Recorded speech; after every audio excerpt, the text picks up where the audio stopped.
ప్రజల చిరకాల వాంఛ నైజాం పరిపాలన కంటే ముందు నుంచి వెనుకబడిన జిల్లాను అభివృద్ధి పదంలో మెగా రైల్వే మెయింటెనెన్స్ ప్రాజెక్టును సాధించడానికి విద్యార్థుల రాజకీయ ప్రజా కుల సంఘాల ఆధ్వర్యంలో మేము ఒక్కమోని దీక్షతో పోరాటం చేస్తాం. అక్టోబర్ 7వ తారీఖున రాష్ట్ర రైల్వే శాఖ సౌత్ సెంట్రల్ రైల్వే ఒక ప్రొసీడింగ్ ఇవ్వడం జరిగింది. అందులో మహబూబాద్లో 908.15 కోట్లతో రైల్వే మెగా మెయింటెనెన్స్ డిపో అంటే ROH POH సిక్లైన్ అంటే రవాణా రైళ్లు 6 ఏళ్ళు వాడిన తర్వాత ఈ డిపోకి వచ్చి కొత్తగా తిరిగి రైలు పట్టాలు ఎక్కే సందర్భం. ఈ డిపో దేశంలోనే అతిపెద్దది. మానుకోట పట్టణాన్ని భారతదేశ పట్టణంలో ప్రముఖంగా చూపించే అతిపెద్ద ప్రాజెక్టు.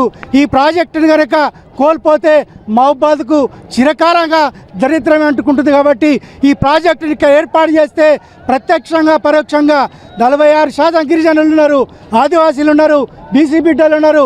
అందరు నిరుద్యోగులు రకరకాల అలవాట్లతో దుర్వినియోగం అయిపోతున్నారు. వాళ్ళకు ఉపాధి లభిస్తుంది. 300 ఎకరాల స్థలం కావాలి, రైల్వే కనెక్టింగ్ కావాలని అన్నారు. ఇక్కడ అధికారులు ఎంపీ గారు, ఎమ్మెల్యే గారు, ప్రభుత్వ సలహాదారు వేం నరేంద్ర రెడ్డి గారు, జాటా తుషార్ నాయక్ గారు అందరు కూడా ఇప్పటికే ఈ డిపో మహబూబాద్ ఏర్పాటు చేయడం కొరకు వారి వంతుగా కృషి చేస్తున్నారు. కేంద్ర ప్రభుత్వం, రాష్ట్ర ప్రభుత్వం అనునిత్యం సంప్రదింపులు చేస్తున్నారు. ఇక డిపో ఏర్పాటు కొరకు అఖిలపక్ష కమిటీ తరఫున మీ 5వ తారీఖున ఏర్పాటు చేసి ఇప్పటికే లాబింగ్ అధికారులకు ప్రజాలకు కలిసాం, ప్రాతినిధ్యం చేశాం. ఇప్పుడు చేయాల్సింది ప్రజల గొంతుగా వినిపించాలనే బాధ్యత చేస్తున్నాం. కానీ ఇక్కడే ఏర్పడుతుందని మన సైట్లో కొడితే, వెబ్సైట్లో కొడితే మెగా మెయింటెనెన్స్ డిపో అంటే మహబూబాద్ అని వస్తుంది. ఇటు మహబూబాద్ను కొన్ని రాజకీయ కారణాలతోటి నష్కల్ గన్పూర్ మధ్యలో పెట్టే ప్రయత్నం చేస్తున్నారు. ఎవరు అడ్డొచ్చినా ఏం చేసినా మానుకోటకు రాలే చరిత్ర ఉంది, జిల్లా సాధిన చరిత్ర ఉంది, నైజాం పోరాటంలో పాల్గొనే చరిత్ర ఉంది. అది పునరావృతమైందని కూడా అడ్డుకునేటువంటి శక్తులకు హెచ్చరికలు చేస్తున్నాం. ఏ మాత్రం మా బిడ్డల నిరుద్యోగితకు ఉపయోగపడే, మా బిడ్డలకు అడ్డంగా మారే ఈ ప్రాజెక్టు తరలిపోతే దేనికైనా సిద్ధమని అఖిలపక్ష కమిటీతో మేము విజ్ఞప్తి చేస్తున్నాం. మెయింటెనెన్స్ మెగా డిపోను మహబూబాబాద్లోనే ఏర్పాటు చేయాలని చెప్పేసి ఈరోజు ఐక్య విద్యార్థి సంఘం ఆధ్వర్యంలో విద్యార్థుల మానవాహారాన్ని ఇవాళ బస్టాండ్ సెంటర్లో నిర్వహించుకోవడం జరుగుతూ ఉంది. మహబూబాబాద్లో 908 కోట్ల రైల్వే మెగా ప్రాజెక్టు ప్రతిపాదిత బడ్జెట్ అలొకేషన్ కేంద్ర ప్రభుత్వం చేసింది గత 6 నెలల క్రితం. అట్టి డిపోను రాజకీయ కారణాలతోటి, కుట్రలతోటి, కుతంత్రాలతోటి మరో ప్రాంతానికి తరలించేటువంటి ప్రయత్నం చేస్తూ ఉన్నారు.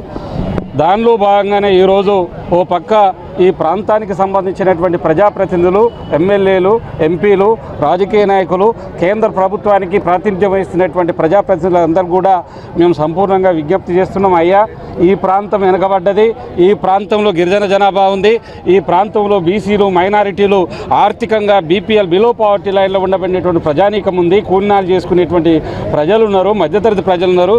ఈ ప్రాంతంలోనే రైల్వే మెగా ప్రాజెక్టును ఏర్పాటు చేస్తే ఈ ప్రాంతంలో నిరుద్యోగులకు ఒక ఆశ, చిరు ఆశ, ఉద్యోగ అవకాశాలు కల్పించబడతాయి.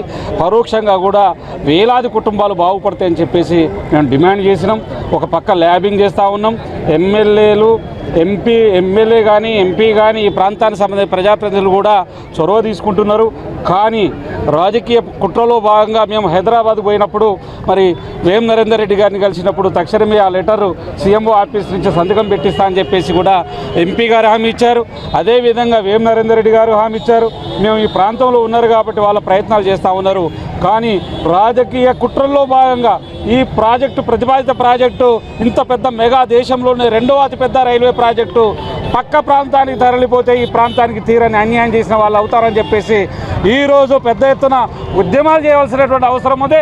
తెలంగాణ సాయుధ పోరాటం నుంచి, అదేవిధంగా మరి ఆ స్వరాష్ట్ర పోరాటం వరకు, తెలంగాణ రాష్ట్ర పోరాటం నుంచి జిల్లా ఆవిర్భావం వరకు కూడా మొక్కవని ధైర్యంతో పోరాటం చేసినటువంటి చరిత్ర ఈ మానుకోట గడ్డకుంది. మానుకోట బిడ్డలుగా ఇవాళ మేము అడుగుతూ ఉన్నాం, ఒకవేళ కుట్రలు, కుతంత్రాలతోటి ఈ ప్రాజెక్టును కనుక తరలించేటువంటి ప్రయత్నం చేస్తే ఖచ్చితంగా రాజకీయ నాయకులకు సమాధులు కడుతుంది కూడా మేము వెనకపోము. దాన్ని సాధించుకునేందుకు వరకు కూడా పోరాటం చేస్తామని చెప్పేసి తెలియజేస్తాం.